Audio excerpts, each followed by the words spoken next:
कभी दिल लगाना तो सांवले आदमी से लगेगा। गोरे आजादी से पहले भी बेवफा थे, आजादी के बाद भी बेवफा है। कि हमारा बुलेटिया कहियो बैठ के सटावे की ना,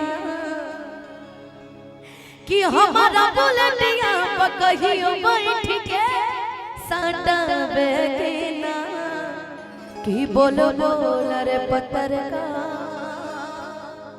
कि बोल बोल रे पत्रकार हमारा से पटबे की ना, बोलो बोल रे पत्रकार हमारा से पटबे की ना, हमारा बुलेटिया कहियो बैठ के सटावे की ना, हमारा बुलेटिया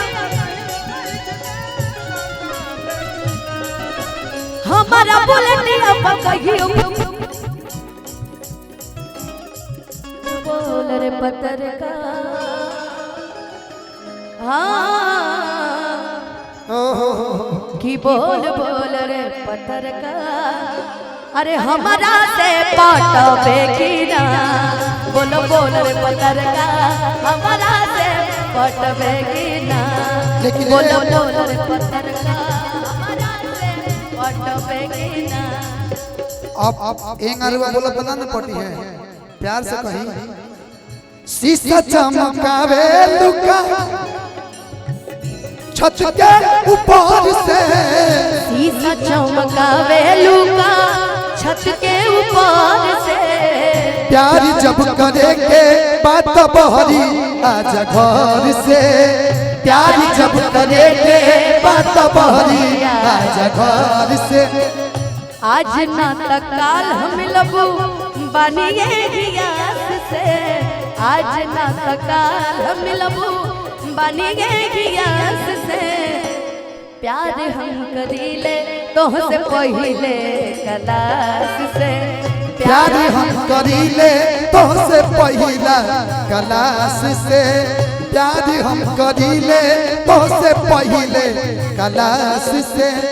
बाकी डर लागे तहरा बाबूजी के पास से, बाकी डर लागे तोहरा बाबूजी के पास से, प्यार हम करीले तोहसे पहिले क्लास से, प्यार हम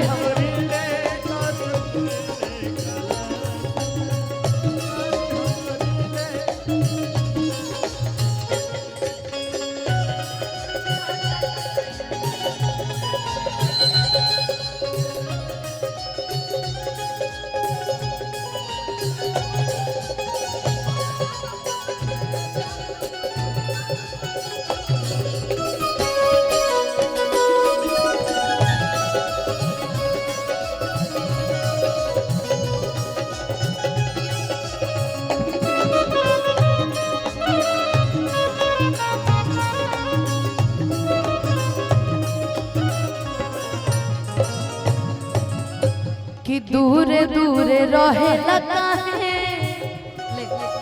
आधा तेरा आधा मेरा, कि दूर दूर रहे लगा है अपना लभर से, दूर दूर रहे लगा है अपना लभर से, प्यार जब करे के बात बहरिया जघर के, प्यार जब करे के बात बहरिया। अब हमारे बीच में भोजपुरी के सुप्रसिद्ध गायक धनंजय शर्मा जी दो शब्द अपने बीच में कुछ बोलेंगे। मेरा दे दीजिए कॉल।